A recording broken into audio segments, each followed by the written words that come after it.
আসসালামু আলাইকুম রহমতুল্লাহি ওয়া বারাকাতুহু। Welcome back to my channel. তো ভিউয়ার্স, আজকে আবারও আপনাদের মাঝে একটা বশীকরণ তাবিজ নিয়ে আলোচনা করব।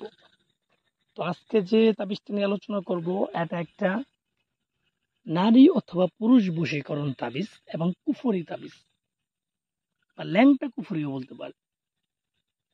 এই তাবিজটা প্রয়োগ করার মাধ্যমে একজন মেয়ে অথবা ছেলেকে আপনি 3 দিনের ভিতরে আপনার জন্য পাগল বানাইতে পারবেন। এক কথায় আপনার গোলাম বানাইতে পারবেন। আপনাকে পাত্তা দিই না। আপনি যা বলবেন সে জন্য তাবিজটা করবেন, সে মেয়ে আপনার জন্য দিওয়ানা হবে। এক কথায় আপনি তাকে হুকুম করবেন, সে পালন করবে। আপনার নিজের ওয়াইফ যদি আপনার অবাধ্য থাকে, অন্য জায়গায় পরকীয়া হোক, আপনার প্রেমিক, তার জন্য তাবিজটা করবেন, দেখবেন সেই স্ত্রী আপনার এমন বাধ্য হয়ে যাবে, তাকে যা হুকুম করাবে তাই শুনবে। এটা কিন্তু সেম একই পর্যায়ে কোন স্ত্রী কিন্তু তার স্বামীর জন্য করতে পারবে, নিজের স্বামীর জন্য কিন্তু একজন স্ত্রী করতে পারবে। মানে মেয়ে ছেলের জন্য করতে পারবে, ছেলে আবার মেয়ের জন্য করতে পারবে। দূরে অথবা কাছে যে কোনো জায়গা ব্যক্তিকে আপনি দেওয়ানা বানাইতে পারবেন এই তাবিজটার মাধ্যমে। কিন্তু কথা হচ্ছে, এগুলার তাবিজের অনেক নিয়ম আছে। কুফরি ইহুদি বিদ্যা এগুলো আমরা মুখে শুনি, কিন্তু এগুলো যে কি পরিমাণ জঘন্য আমরা জানি না। কবিরাজি জিনিসগুলো কি জঘন্য না? জঘন্য না। ভালো কবিরাজও আছে, আবার খারাপ কিছু কবিরাজও আছে। এগুলো আপনি বুঝতে হবে।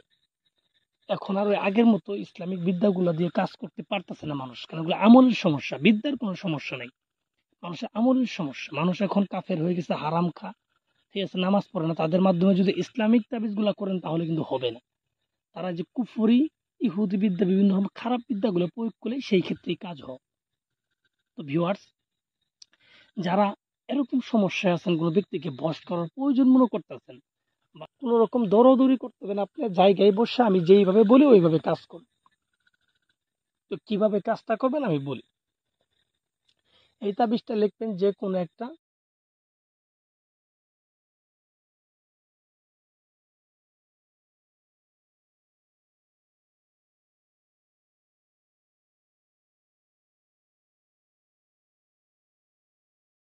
তাবিজটা লিখবেন।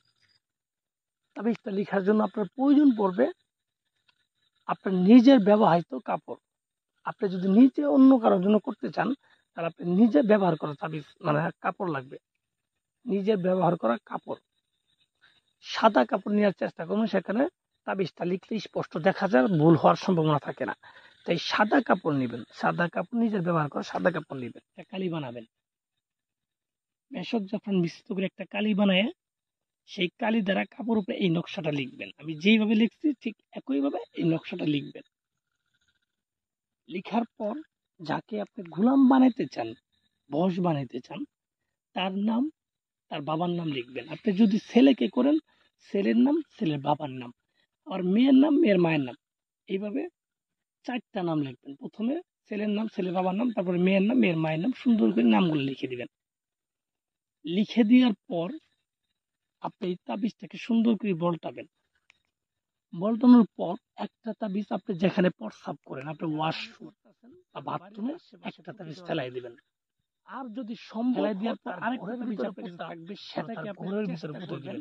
দেখবেন সেই ব্যক্তি আপনার গোলাম হবে। গোলাম, চ্যালেঞ্জ। আপনার হুকুম যা করবেন তাই শুনবে।